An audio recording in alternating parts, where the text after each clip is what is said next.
So the Burmese python is a constrictor. It has the ability to squeeze and squash the life out of its prey.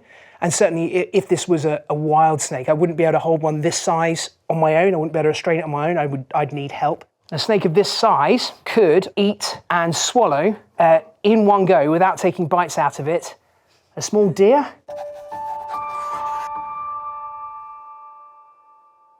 Hello, my name is Steve Backshall. I am a zoologist and I am here to be subjected to the honesty box. Which animal would best survive a zombie apocalypse? So the creature that is usually said to be the most hardy and the most robust is this. So this is a cockroach. There are several thousand different species, and this is a legendarily tough creature. There's lots of different kinds. This one here lives in the forests of Madagascar. I have seen one have its head ripped off by a gecko and then get up and run away without its head. That really does happen. Some cockroaches are extraordinary pests. They can spread diseases. They are very associated with dirt and grime.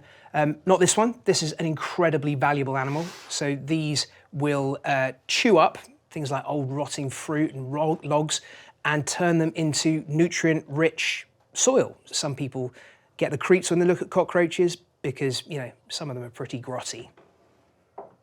Could it actually survive a nuclear attack? Certainly they are able to withstand very high temperatures, very low temperatures, and they can go for long periods of time without food. So they'd be a good candidate, but near the epicenter of a nuclear explosion, nothing will survive.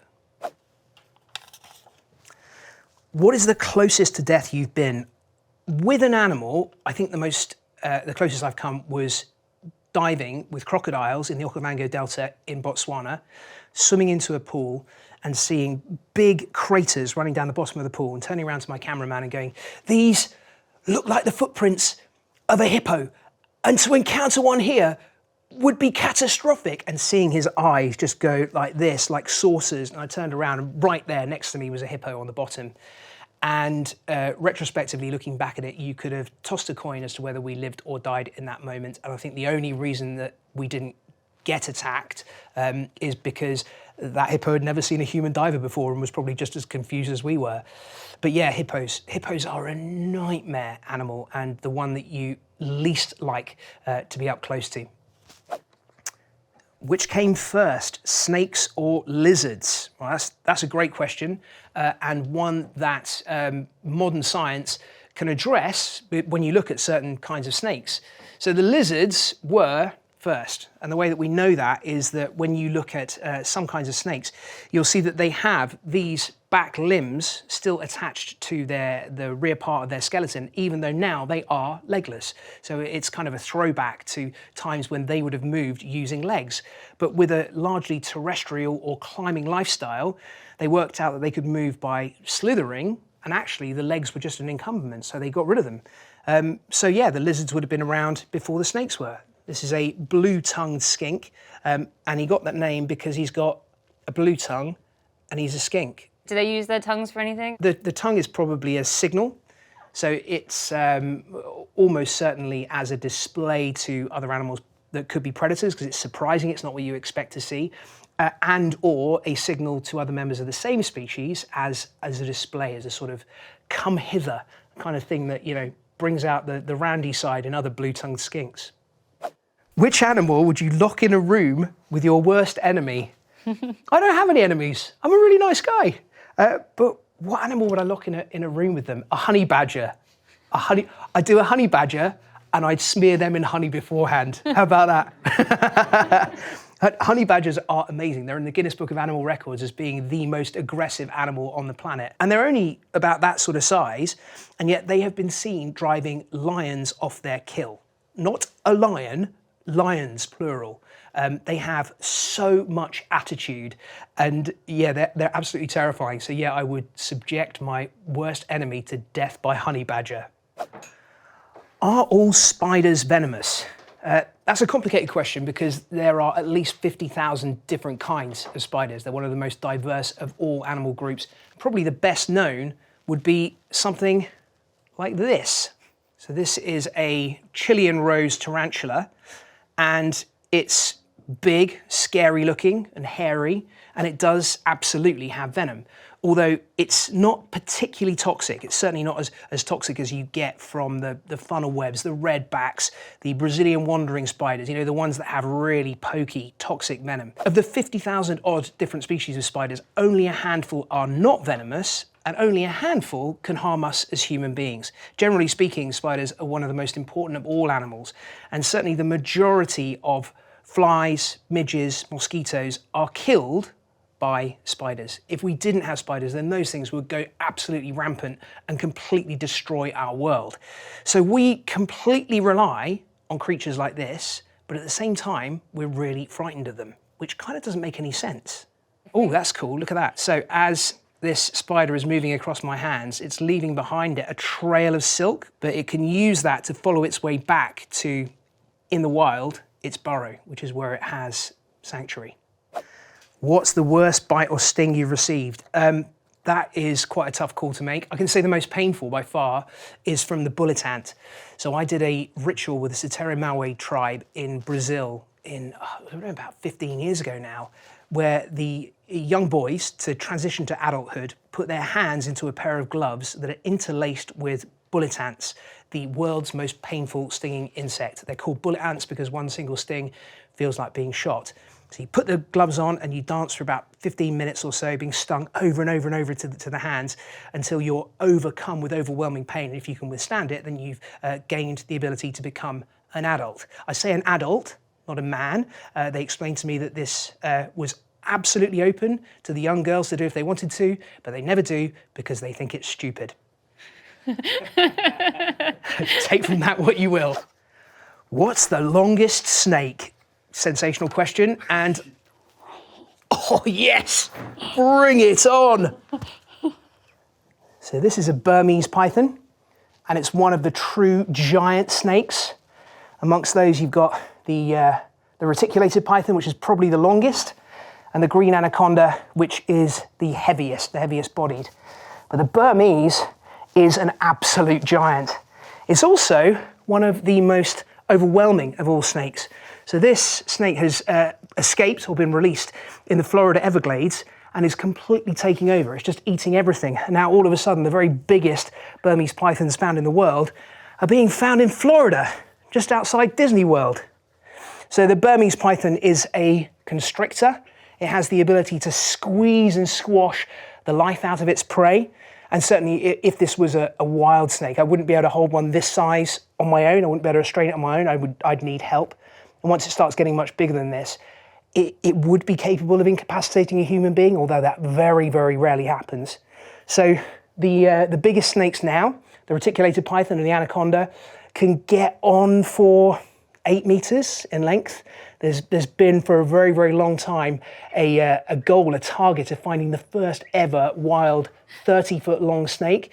That still hasn't yet happened, but they could well be out there somewhere. This is plenty big enough for one person to handle. Absolutely magnificent. A snake of this size could, unbelievably, eat and swallow in one go without taking bites out of it a small deer, but other very big snakes like anacondas can feed on decent-sized crocodiles. You know, they can eat just about anything. They can swallow in one go. And they have the ability to stretch their jaws around their prey and then work their head gently down it so they can swallow it in one go. And then if it's really big, they might take several weeks digesting it. Absolutely amazing. So we go back to the question before about whether snakes or lizards came first.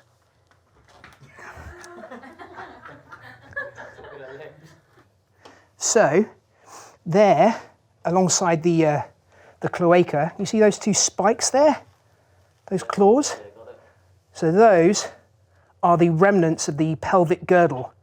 So way back in prehistory, the ancestor of this snake would have had both a pelvis and legs, and that's a remnant of it. And that is the proof that lizards or legged creatures came before or were the ancestors of snakes. What are you doing down there? Sorry, the light. Oh, Should I? Yeah. Oh, I realised I don't know how to unrestrict the giant python. I tried. What is the most fascinating animal you've studied? The orca, or killer whale. There is so much that we still have to learn about orca. They have the biggest brains, they are the most communicative, they have the most different kinds of society and community. They are able to be creative about their hunting methods, they're coming up with new strategies all the time. They are just utterly transfixing, and if I spent the rest of my career doing nothing but filming orca, I would still be learning something new every day. What is an amphibian? Well, that is an animal group that contains the toads, frogs, salamanders, newts, caecilians, and this extraordinary giant African bullfrog. Look at the size of him. The giant African bullfrog, quite apart from being one of the most awesome looking creatures on the planet, is a tremendous predator. And when they swallow, they use their eyeballs to push their food back into their mouths. So all amphibians have the ability to be amphibious, that is to move between the water and the land and to live out parts of their life cycle in either of those environments. And that makes them very adaptable, but it also makes them very vulnerable because it means that changes in just one of those two habitats could lead to a massive decline in their numbers. And that's certainly what's happened with frogs in recent years. They're one of the most threatened groups of animals on our planet. Absolutely awesome. What's the best way to defend yourself against a bear in the wild? It depends on the kind of bear. So if you are unlucky enough to come into contact with a polar bear in the wild, then unless you have a deterrent, you are stuffed, because a polar bear is a wholly predatory mammal that will hunt, kill, and eat a human being given the chance. So unless you've got bear spray or some serious deterrents, then you're in big trouble. For the most part, grizzlies and black bears will not attack a human being. But if they do, then with grizzlies, you're supposed to lie down and act dead. And with black bears, you're supposed to fight back. Either way, if they really, really want to get you, you know, they're quicker than you, they can climb faster than you, they're bigger, they're heavier, they're stronger, they're more aggressive, they've got bigger teeth, bigger claws. I mean, you just kind of got to pray it doesn't happen, really. Is it true you should run away from crocodiles in zigzags? To be honest, you would rarely have to run away from a crocodile. If you're on land, then you can go faster than they can, with the possible exception of something like the Johnston's freshwater crocodile, which is pretty rapid and can gallop. Your big crocs, a salty, a Nile crocodile, a mugger, something that's going to be big enough to eat you on land, you should be able to get away from it. The zigzag thing, I mean, it could work, but then if they're going in a straight line and you run off to one side and then come back to the middle again, that's when it's going to nail you. So actually thinking about it, no, don't run in zigzags, just run. Which animal has the most legs? Well, my candidate would be this. This is a giant millipede. So the millipedes and centipedes are in the same invertebrate group, but they're very different. They're completely different in the way they live their lives. Millipedes have far more legs. They have double the amount of legs per body segment than centipedes do. And the very biggest of these can get to have well over 1,000 legs. This one here has 240. I know because my friend Mark counted them all. They have this thick armor that protects them from predators, and they also secrete a substance which contains cyanide from their leg joints. So you most certainly would not want to try and eat one. What's the worst place you've gone to the toilet? So I was filming harpy eagles in a jungle in South America, and I was 4 days sleeping up a tree filming this harpy eagle, and because it was there with the chick on the nest and we didn't want to disturb it, we weren't going up and down the whole time, we were sleeping up the tree. And on the first night I was in my hammock at the top of this rainforest giant tree when I felt my stomach go and I knew that I was in trouble. And for some reason I thought, no, I'm going to tough it out, I'm not going to go down, I'm going to stay up here. So I kind of got my harness and I squeeched it down to my the back of my legs and put my backside out the back of my hammock and basically squirted like a bird for about 2 or 3 hours out the back of my hammock, until finally 2 o'clock in the morning, I was like, this is just awful. I'm dying here, so I've got to descend. Unfortunately, I had to descend down the ropes that were right by my hammock that I had basically pebble dashed for the last couple of hours. So by the time I got down to the bottom, I was in no state to, to meet anybody else. Nobody wanted to come anywhere near me. It was horrific. What should you do if someone is bitten by a snake? Number one thing is keep them calm. So if you are to become agitated and your heart rate increases, then you speed the process of venom around the body. Apply a pressure bandage, not a tourniquet, but a pressure bandage. Usually a bite is going to be to the lower limbs, to the ankles or feet. So bandage around the lower limb to prevent the spread of venom from the site. Do not go after the snake itself. Do not try and suck the venom from the wound. Get that person to hospital as quickly as you possibly can. And the vast majority of times, if you can do that quickly, then their chances of survival are very good. If, on the other hand, you try and cut the wound open and panic and charge around like crazy, then there's a lot of snakes that can kill you and do it pretty quickly. How can you tell if an animal is dangerous? That's a harder subject than you might think. There's an awful lot of animals that give you a real show of being dangerous, but might not necessarily have what it takes to back that up. A really good example would be this. So this is a milk snake, and it has these lurid, bright, dramatic colours. It's got red, black, and yellow. And the reason for that is that in the same area that this snake lives in is a highly, highly venomous snake, a coral snake in the cobra family, that has the same coloration.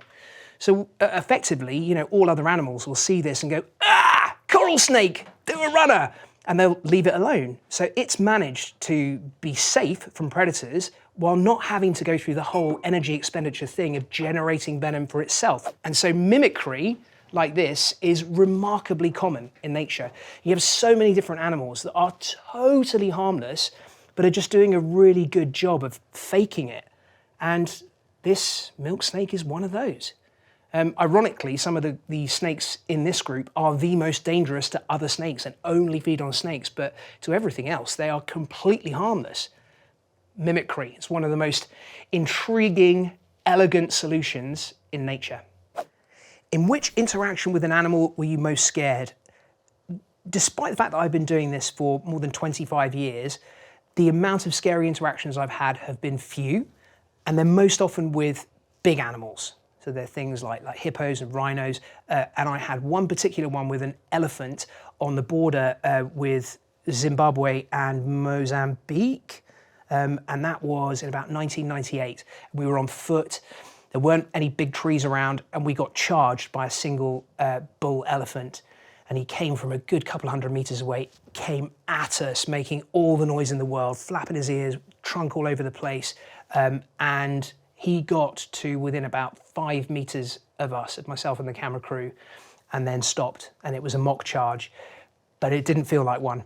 And if he had decided to follow through with it, then, there's no way that any of us would have survived. We would have been smashed to a pulp. So yeah, I'm going to choose that one. Is there any truth to the theory that global warming will bring more dangerous creatures to Britain? Yes, yeah, absolutely. I think at the moment it's fairly apocryphal, but there's no doubt that we've had bigger smacks of certain kinds of jellyfish in our seas over the summers than we've had in the past. Whereas the Portuguese man o' war used to be a 1 in a million sighting, all of a sudden they're washing up on our beaches in quite large numbers.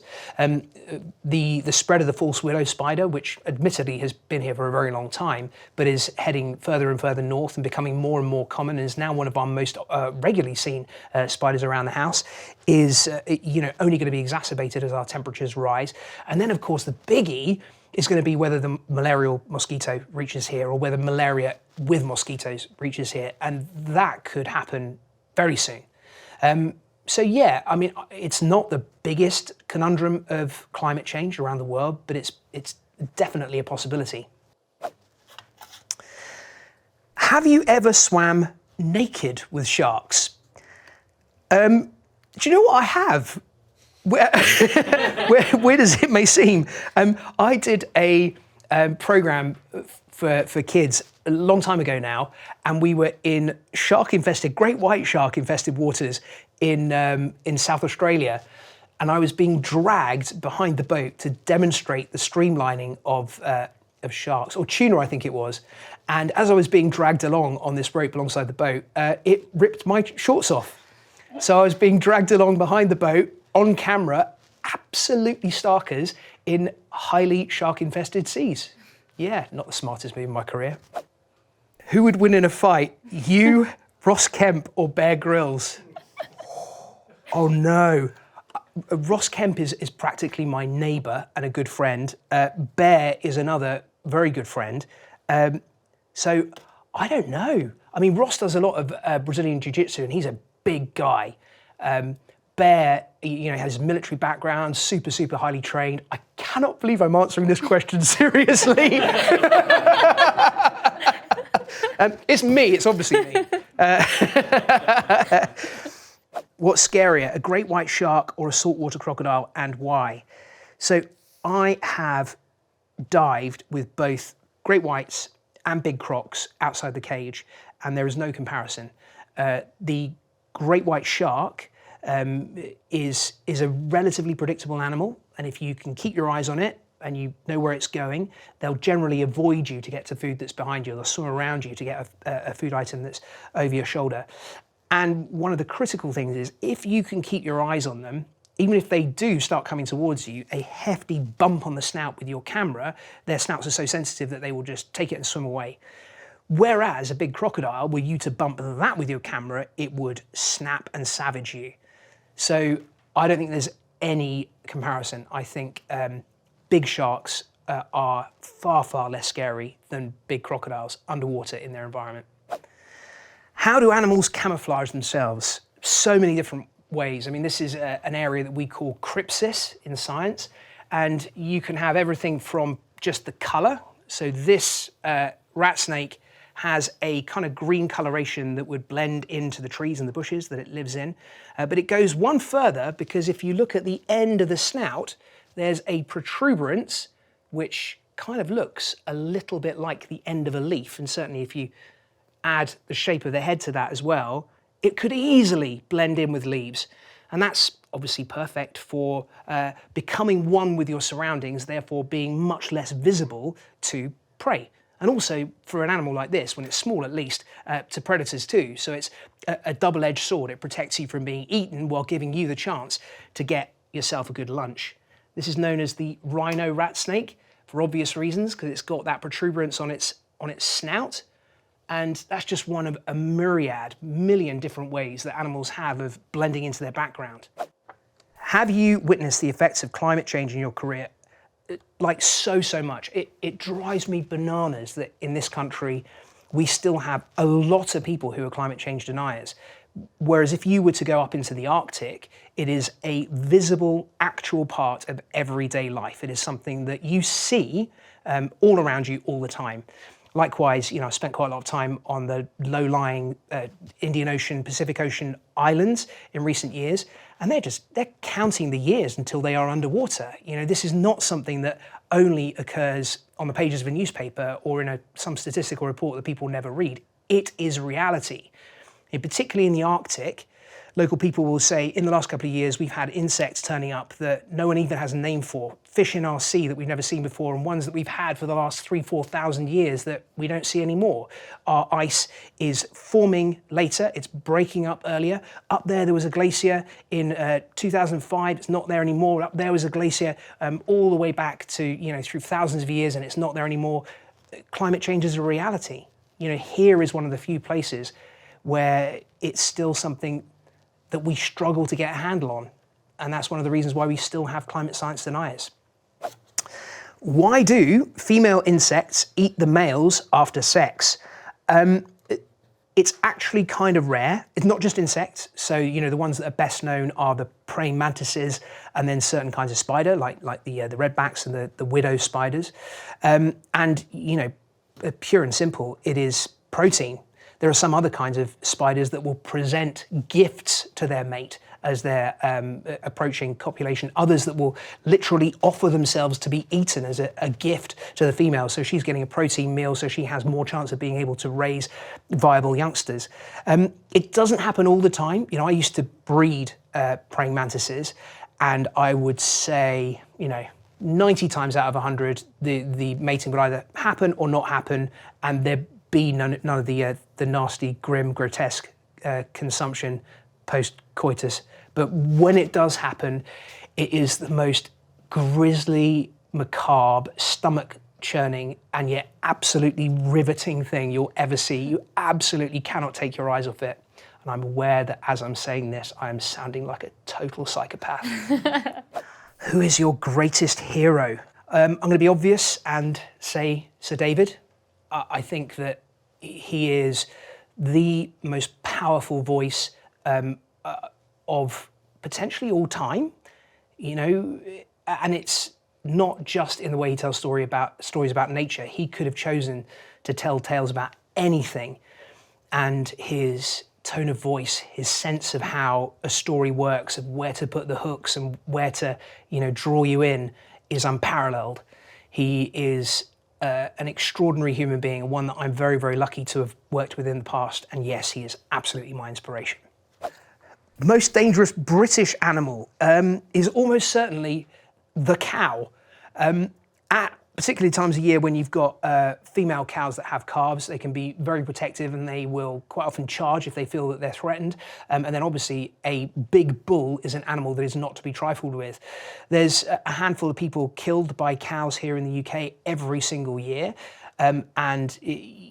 They are without question an animal that has to be taken very, very seriously. If you're out walking in the countryside, particularly if you've got a dog with you, always be vigilant, and particularly around about, spring sort of time when the animals are most likely to be grumpy. What's your opinion on zoos? Very different to what many people would expect. I have the great privilege of being able to spend my life in the world's most exotic places, filming the world's most exotic animals. For me to have a negative response to zoos when they are the first and sometimes the only way that a lot of people get to see some kinds of exotic animals, I think would be unconscionable. I have to know that zoos can have a massive role to play in getting people excited about wildlife, and I certainly see it with my kids. They've switched on to animals that they've seen for the first time in zoos and now want to go out and see and protect in the wild. And there are zoos and zoos as well. There are zoos that have an appalling approach to animal management and are definitely negative for the animals that are kept there. And then there are others for whom conservation is their main focus and do incredible conservation work both here and around the world. So I am very, very, very, very divided in the way that I approach zoos, but I certainly don't condemn them out of hand. And in many cases, I think they can be an incredibly positive thing. Oh, last question. Next animal to go extinct. That's a stinker. There are animals going extinct all the time that we, may not be aware of. There are many that are kind of poster childs for conservation that will, without question, go within the next couple of years. Probably the saddest of those is the vaquita, which is the world's smallest kind of whale or dolphin. It's a porpoise, which is about that big, so it's not much bigger than your average puppy dog. And they live in the Sea of Cortez in Mexico. They have been destroyed by the trade for the swim bladder of a fish called the totoaba, which is used in traditional medicines, has absolutely no function whatsoever, and yet trade in this ridiculous thing, a swim bladder. It's nothing. It's a box inside a fish which can achieve nothing in medicine. Targeting that has almost eradicated this phenomenal vaquita porpoise, which will go extinct soon. By most sort of ideas, there's probably 10 animals left. They could be gone already. So it's incredibly sad, but that is not going to be the last animal to go extinct by any means. So farts in space, basically in weightlessness, hot air doesn't rise. So the good thing is you probably won't smell your own fart, because by the time you've done it, it's already been taken away by the air conditioning system.